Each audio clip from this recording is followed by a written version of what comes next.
You do not start under bright Formula One lights. You start in a cart, nervous, tiny, and desperate to keep up. Your first win is a plastic trophy and your parents smiling. Somehow it feels like the biggest thing in the world.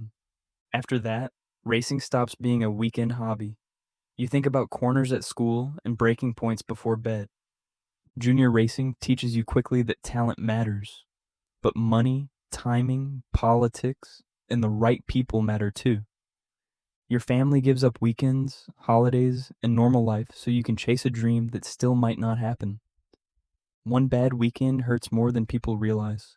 A crash, penalty, or engine failure can undo months of momentum. You learn to lose without falling apart.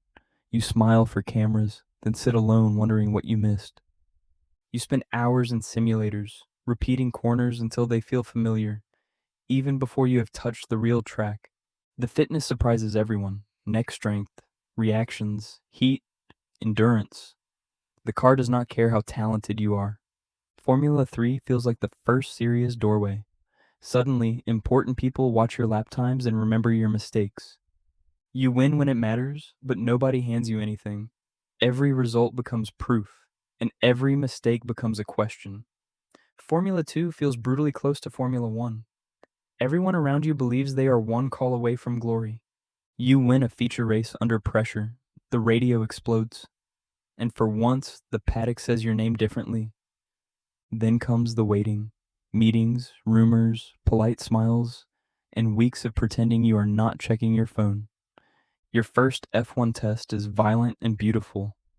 The braking, acceleration, steering, and data all arrive faster than thought. As reserve driver, you are close enough to smell the dream, but not close enough to call it yours. Then a driver gets ill. The team calls your name, and suddenly your entire life has one weekend to speak. First practice feels unreal. The car is alive beneath you, while engineers, cameras, sponsors, and rivals measure everything. Qualifying strips everything away. One lap, one chance, no excuses, and the whole world judging your nerve. The lights go out.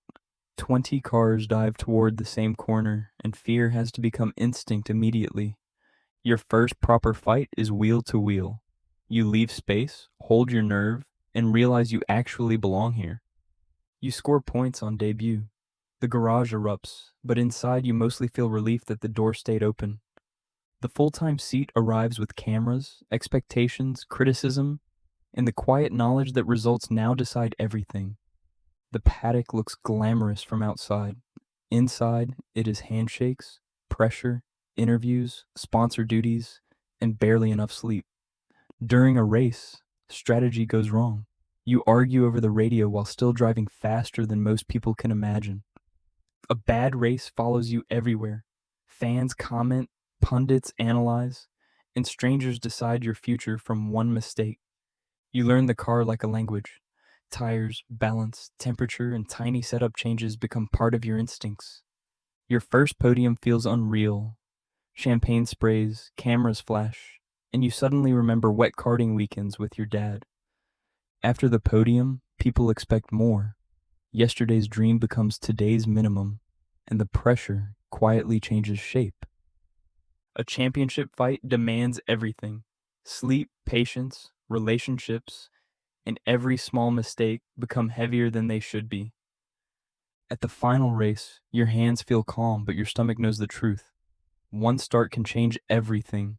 You make the move when it matters. Not reckless, not perfect, just brave enough to trust every lesson.